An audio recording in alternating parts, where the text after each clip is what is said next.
Hi guys, I know coronavirus is really taking over the news at the moment, but today is also the day that the Windrush Scandal review was released. And, well, it's not great.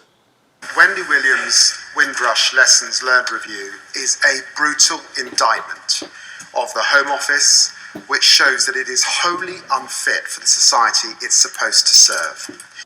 So, is it fair to say that our Home Office is racist? Because David Lammy certainly seems to imply in what he said in Parliament that the decisions that were made were deliberate. Rather than being made out of ignorance, they were deliberate, premeditated actions based on racial bias judgments. Will the Home Secretary accept today in this House, as was said previously, that this was not a mistake or an accident? It was a systemic pattern of appalling behaviour rooted in a toxic internal culture. Now, I'm no massive fan of David Lammy, but to his credit, he does bring up something quite interesting in what he said in Parliament, and that is he mentions that some of the decisions were based on a failure to understand Britain's colonial history. And a failure of the department to understand Britain's colonial history. So will the Home Secretary commit at this dispatch box to implement every single recommendation in this review? And this is something that has perhaps been overlooked, maybe a little bit, in our recent debates about race in the media and social media, and that is Britain's colonial past. Britain has a colonial past that is quite horrific. It's not something to be proud of, and it doesn't make for good reading, and it's something that we should always bear in mind when making decisions such as these, I think, certainly. And the Windrush generation came here to help build the country. They didn't come here to destroy the country. And it's a shame they've been treated this way. I know some people will argue, well, some of the people they deported were criminals, but if they had been residents here for many years, then they should receive justice here. It seems only fair that that would be the case.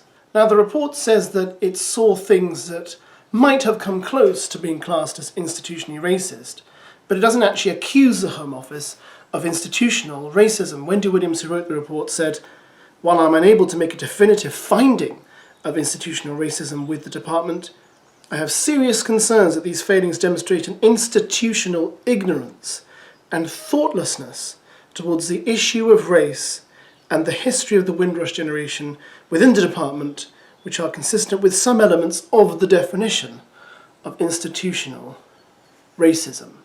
So while Wendy Williams doesn't actually say the Home Office is racist, there certainly seems to be an implication that it was getting pretty close. Another thing Wendy Williams said that seems particularly damning is she said, "I've been provided with no positive justification for why they were treated the way they were." The Home Secretary, Priti Patel, responded to David Lammy with an unequivocal apology.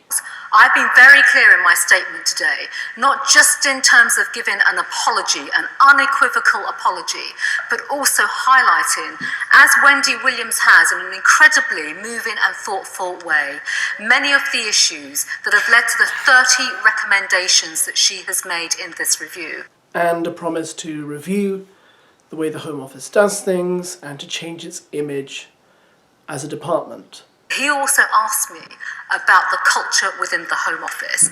I have been clear that I'm going to review all aspects of the Home Office. I will continue to look at the leadership, the changes that we need to bring in terms of culture and policies. I've been very clear about that in my statement.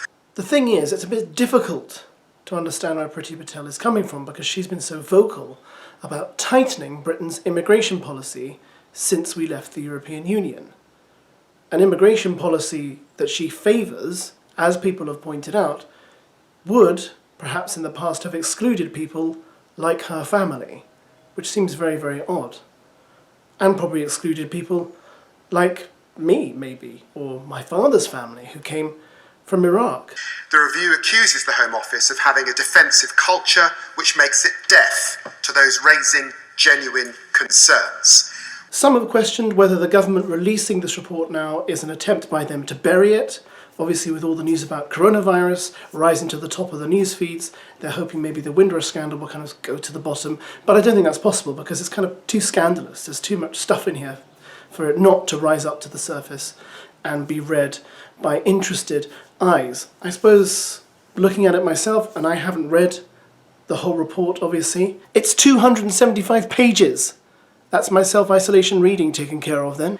But looking at the quotes I've seen, it's very difficult not to come away from this thinking that the Home Office really does need to reassess how it handles things and to, for lack of a better term, show a bit more compassion. I know there are those who say, oh, the country's at breaking point, we can't let anyone else in. But I do think there's a side of me that says, yes, that may be true, but I do think, again, the Home Office needs to kind of think about, well, there are lots of people in this country who have come from very troubled and difficult other parts of the world, and they should be shown some compassion and some mercy. And I think that's only fair, and they should be given a right to stay in this country, provided they aren't going to commit criminal acts and acts of terrorism and all that other kind of stuff.